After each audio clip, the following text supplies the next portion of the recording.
Hello friends, नमस्कार। आप देख रहे हैं जोश लीगल नॉलेज और इस वीडियो के अंदर हम एक इम्पॉर्टेंट क्वेश्चन दोबारा लेंगे जो सीसीएस यूनिवर्सिटी के एग्जाम में आता ही आता है।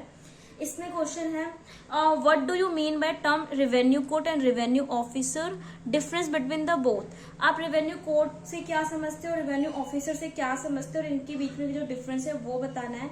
इसके अंदर हम इसके जुडिक्शन को पढ़ेंगे कि जुडिक्शन and procedure of revenue court क्या होता है, फर्स्ट अपील कहाँ लगाई जाती है, सेकंड अपील का प्रोसीजर क्या होता है, और रिव्यू के लिए आप कब तक दे सकते हैं और किस किस सिचुएशंस में आपको देना होता है और किस में आपको नहीं देना होता है, ये हम सब इस वीडियो के अंदर पढ़ेंगे। तो आप इस वीडियो के बने रहें। रेवेन्यू कोड क्या होता है, आपको इसको याद करना है लाइन से सारा। रेवेन्यू कोड के अंदर क्या आता है, जो सेक्शन 4 क्लोज 16 के अंदर डेफिनेशन दी गई है कि मीन्स ऑल और any of the flowing, means all or any of the following authority that is to say the board and all member। देखो इसमें बता रखा है कि रेवेन्यू कोड कौन है। रेवेन्यू कोड वो सभी मेंबर्स या बोर्ड है जो हमारे यहाँ पर दिए हुए हैं। पर पहले जब 2006 में जब ये कोड बना था तब पता क्या थे, कमिश्नर, एडिशनल कमिश्नर, कलेक्टर और एडिशनल कलेक्टर ही थे। बट 2016 के अंदर अमेंडमेंट हुई और फिर chief commissioner of officers, assistant collector, settlement officers, assistant settlement officer, record officers, assistant record officers, tehsildar judicial, नायब तहसीलदार, ये सारे इंक्लूड किए गए। और आपको इसको लाइन से याद करना है कि commissioner, additional commissioner, collector, additional collector, chief revenue officer, assistant collector, इन सब के बारे में हमने पहले ही पढ़ रखा है। मेरी लाइव वीडियो यूट्यूब पे है, मैंने प्लेलिस्ट बना रखी है यूपी रेवेन्यू कोड की। अगर आपने नहीं देखी तो आप उसको देखना, क्योंकि मैंने कलेक्टर कौन होते हैं, इनकी पावर क्या होती है, कहाँ तक ये काम कर सकते हैं, कमिश्नर, सबकी पावर, सबके फंक्शंस, ड्यूटीज बता रखी है। अब हमारा आता है रेवेन्यू ऑफिसर्स। रेवेन्यू ऑफिसर जो है वो सेक्शन 2 क्लॉज 17 में दे रखा है। Means the commissioner and additional commissioner, the collector, additional collector, the chief revenue officers, the sub divisional officer, assistant collector, settlement officer. यहाँ पर एसडीओ जो है ना, सब डिविजनल ऑफिसर, ये इसमें इंक्लूड है। बट हमारा रेवेन्यू कोड के अंदर ये इंक्लूड नहीं था।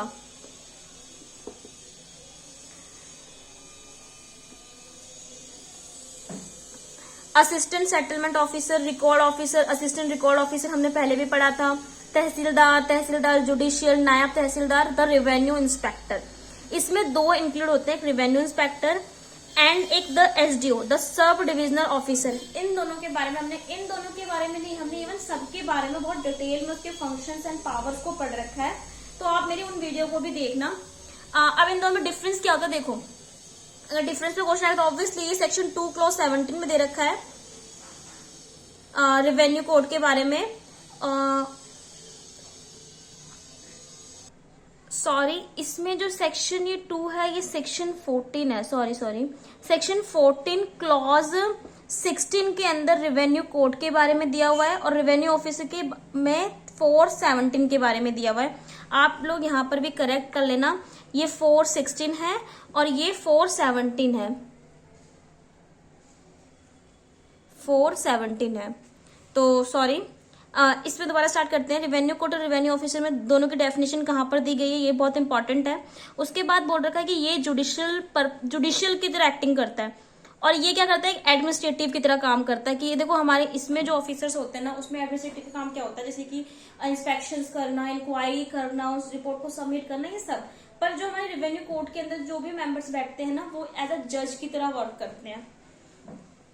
इसमें सारे मेंबर्स इंक्लूड होंगे जो हमारे सेक्शन 416 में दिए हुए हैं, 416 में बट इंक्लूड है। बट एक्सेप्ट क्या है, एसडीओ ऑफिसर्स नहीं है एंड हमारे रेवेन्यू इंस्पेक्टर नहीं है। इसमें वही है सेम, 460 के अंदर सब जो 17 में सब दिए हुए हैं, बट इंक्लूड कौन नहीं है, एसडीओ ऑफिसर्स नहीं है और रेवेन्यू इंस्पेक्टर्स नहीं है। तो अब इसके बाद हम पढ़ेंगे इसके अंदर इसके जुडिक्शन and procedure of revenue code की क्या होती है, जो हमारे सेक्शन 206 में दे रखे jurisdiction of civil court and revenue code, 207 में फर्स्ट अपील, 208 में सेकंड अपील, 209 के अंदर बार अगेंस्ट सर्टेन अपील पे किस पे रोक लगाई कि आप इस पे अपील नहीं कर सकते हैं। 210 में बता रखा है power to call for recall, 211 में board power of review, section 212 में power to transfer cases, section 213 के अंदर state government to be necessary party in certain cases. जो हम ये सब जो चीजें पढ़ेंगे वो हम चीजें बेर एक्ट से पढ़ेंगे। तो आई होप आप सबके पास बेयर एक्ट होगी। अगर बेयर एक्ट है तो उसे ओपन करें, क्योंकि बेयर एक्ट से पढ़ना काफी इजी रहता है, क्योंकि हमें सब कुछ हमें करेक्ट होता है कि हमारे कौन सा सेक्शन है, कहीं गलत कोई सेक्शन ना हो जाए या कोई चीज हम लाइन गलत ना पढ़ रहे हो। तो मैं आपको ऊपर से बता देती हूँ, आप रीडिंग कर लेना बेयर एक्ट की, क्योंकि मुझे ये वीडियो इतनी लेंथी नहीं बनानी, शॉर्ट में बनानी है कि आपको समझ में आ जाए। 206 में jurisdiction of civil court and revenue court है। इसमें ये बता रखा है कि नो सिविल कोर्ट, कोई भी सिविल कोर्ट एंटरटेन नहीं करेगी, क्या नहीं करेगी, सूट को, एप्लीकेशन को या प्रोसीडिंग को। किसके लिए? ऑब्वियसली वो डिसीजन देने के लिए, ऑर्डर के लिए ही करती है। जबकि state government, board, revenue court और रेवेन्यू ऑफिसर को इस एक्ट में ये पावर दी गई है कि वो ही डिटरमाइन, डिसाइड और डिस्पोज ऑफ करेंगे किसी भी मैटर को। तो यहां पर क्या बोल रखा है कि सिविल कोर्ट एंटरटेन नहीं करेगी। अगर इस कोर्ट ने बोला है तो कर लेगी, बट इस कोर्ट ने इस जो ये कोड है ना हमारा यूपी रेवेन्यू कोड, इसने बोला ही नहीं है। तो यहाँ पर स्टेट गवर्नमेंट करेगी, रेवेन्यू कोर्ट, रेवेन्यू ऑफिसर्स, वो लोग एंटरटेनमेंट करेंगे। सेकंड क्लॉज बताता है कि अगर कोई भी गलती से प्रेजुडिस हो जाए तो भी यहाँ पर सिविल कोर्ट के पास जुडिक्शन नहीं है कि वो सेकंड स्केड्यूल के अंदर जो भी मैटर्स दिया हुआ है। देखो अब हम सेकंड स्केड्यूल्स पढ़ेंगे कि उसमें क्या क्या मैटर्स दिया हुआ है। देखो सेकंड स्केड्यूल्स में क्या क्या मैटर दिया हुआ है। Any matter regarding the demarcation of boundary, fixing of boundary marks, question to decision determine आबादी मेड बाय द कलेक्टर की आबादी है कि नहीं, रेवेन्यू कोर्ट से रिलेटेड कोई मैटर हो गया, या प्रॉपर्टी जो है ये स्टेट गवर्नमेंट के अंदर आती है, विलेज पंचायत में आती है, किस में आती है, वो लेखपाल सर्कल से अगर कोई अमलगमेशन, क्रिएशन, डिवीजन करना है वो। मतलब आप कुछ 4-5 चीजें भी याद कर लोगे तो it is enough for you. तो सेकंड स्केड्यूल के अंदर भी अगर कोई गलती हो जाती है अगर रेवेन्यू ऑफिसर से, तो भी सिविल कोर्ट जो है वो एंटाइटल नहीं है। No court other than revenue court, revenue court, देखो कोई भी कोर्ट अदर मतलब रेवेन्यू कोर्ट, रेवेन्यू ऑफिसर ही column third of the third schedule, third schedule में दिखा देती हूं मैं आपको। ये रहा, जिसमें बता रखा है description and suit application proceeding जो क्या क्या है, बाउंड्री, बाउंड्री मार्क, म्यूटेशन का केसेस जो होता है, dispute relating to trees, recovery of arrear of rent, इन सब से जो चीज हमारा सेकंड थर्ड स्केड्यूल के अंदर जो सेकंड का इसमें सेकंड में बता रखा है ना, इन सब से रिलेटेड भी ओनली किसके पास पावर है, रेवेन्यू कोर्ट और रेवेन्यू ऑफिसर के पास पावर है, सिविल कोर्ट के पास पावर नहीं है। बट ये याद रखो यहाँ पर सिविल कोर्ट बोल रहा है, यहाँ पर अदर कोर्ट, जिसकी नो कोर्ट, नो कोर्ट मतलब यहाँ पर क्रिमिनल कोर्ट भी नहीं आएगी ना सिविल कोर्ट आएगी, दोनों में से कोई भी कोर्ट नहीं आएगी। अब हम पढ़ते हैं थर्ड क्या हुआ, थर्ड के दे रखा है। देखो मैं इसमें पूरा आपको बता देती हूँ। जैसे कि मान लो फर्स्ट इंसान तो हमारे पास किसके पास केस जाएगा, रेवेन्यू कोर्ट या रेवेन्यू ऑफिसर के पास। बट अगर रेवेन्यू कोर्ट और रेवेन्यू ऑफिसर जो भी है वो डिसीजन मतलब फेल हो जाते हैं किसी जस्टिस के अंदर, तो हम एपिलेंट, रिविजनल और एग्जीक्यूटिंग कोर्ट के अंदर जा सकते हैं। अब हमारा फर्स्ट अपील आता है। फर्स्ट अपील आप कहाँ कर सकते हैं, अगर कोई पार्टी एग्रीव्ड है किसकी ऑर्डर से, ऑर्डर पास्ड बाय द जो भी जो हमारे कॉलम, जो हमारे रेवेन्यू कोर्ट या रेवेन्यू ऑफिसर ने कोई भी ऑर्डर पास किया था और वो इनको सही नहीं लग रहा, तो ये लोग अपील कर सकते हैं। और वो अपील कहाँ कर सकते हैं, to the an officer specified in the column 4 where such order और decree were be passed in officer in column 3। देखो इसमें बोल रखा है कि जो कॉलम 4 के अंदर दिया हुआ है आप वहां पर उनके पास फर्स्ट अपील कर सकते हो। किस मैटर में, जो मैटर में थर्ड में दे रखा है, और जो ऑर्डर हमारा थर्ड में आया, देखो मैं आपको बताती हूँ।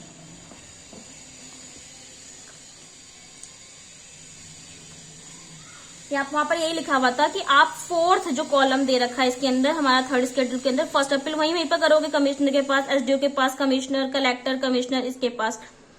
और किसकी ऑर्डर होगी, ऑर्डर होगा हमारा एसडीओ ऑफिसर का। Obviously boundary and boundary mark से कोई केस होगा तो यही ऑर्डर आपको करेगा, आप ये आपके पास ओरिजिनल जुरिडिक्शन है, बट आप फर्स्ट अपील यहाँ पर कर सकते हो इसके ऑर्डर से।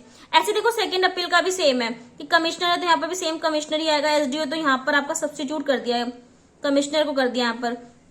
तो सेम ऐसे ही आपका ये चीज है, काफी इंपॉर्टेंट है थर्ड स्केड्यूल। तो आपको थर्ड स्केड्यूल याद करना पड़ेगा क्योंकि आगे भी चल के बहुत बार पूछेगा थर्ड स्केड्यूल, फोर्थ स्केड्यूल। तो देखो आप फर्स्ट अपील आप किसके और ऑर्डर पे कर सकते हो, अगर आपका सेक्शन 47 अगर question to determine by the court executing decree है तो भी आप अपील कर सकते हैं। सेक्शन 104 इसी कोर्ट का, transfer in contravene to this court to be void, कोई भी कॉन्ट्राविन कर रहे हो वो वॉइड है तो भी आप उसके अगेंस्ट में अपील कर सकते हैं। Order 43 rule 1 of the first schedule to be set, first category में देखो क्या दिया हुआ है, फर्स्ट कैटेगरी में देखा था Bengal indigo contract regulation, united province revenue officer regulation 8003, ये जो सब है ना इससे रिलेटेड अगर जो फोर्थ रूल इस ऑर्डर में दे रखा है, जिसकी मैंने यहाँ पर लिखा है ऑर्डर 43 रूल 1 में, an appeal lies against an order refusing to set aside a sale and not against an order confirming the sale. कोई भी अपील आप कर सकते हो किसकी, अगर कोई सेट असाइड के लिए रिफ्यूज भी कर रहा है उस पर भी आप अपील में कर सकते हो। अपील फर्स्ट अपील करने का लिमिटेशन भी आपको पता ही होगा, 30 दिन होना चाहिए। जिस ऑर्डर जो ऑर्डर या डिग्री पास हुई है उसके विद इन 30 डेज के अंदर ही अंदर वो फर्स्ट अपील करेगा। सेकंड अपील का भी पावर होता है, सेकंड अपील कॉलम 2, वही कॉलम 2 और जो भी कॉलम 2 में हमारा कह कि बाउंड्री मार्क वाला फर्स्ट अपील का ऑर्डर आ गया, फर्स्ट अपील के ऑर्डर में उनको सेटिस्फाई नहीं है तो आप सेकंड अपील के अंदर जा सकते हैं, बट सेकंड अपील में तभी जाएंगे जब सब्सटेंशियल क्वेश्चन ऑफ लॉ पे सवाल उठता है, बाकी और किसी के अकॉर्डिंग आप नहीं जा सकते हैं सेकंड अपील के अंदर। इसकी भी लिमिटेशन पावर है 90 डेज की। कुछ सूट्स कोई बार लगा रखा है कुछ केसेस के ऊपर कि आप इन सब सिचुएशन के अंदर आप कोर्ट के अंदर second appeal first appeal second appeal कुछ भी नहीं कर सकते हैं। जैसे कि अगर आपका कंडोनेशन ऑफ डिले, आपका लिमिटेशन पीरियड से बाहर जा रहे हो तो आप कोई अपील नहीं कर सकते। 30 दिन का अपील आपको दे रखा था, first appeal with in 30 days में दे रखा था, फर्स्ट अपील आप 45 डेज पे आ रहे हो तो आपका जो सूट है वो बाढ़ है, आप नहीं जा सकते दोबारा कोर्ट के अंदर उसको फर्स्ट अपील के अंदर।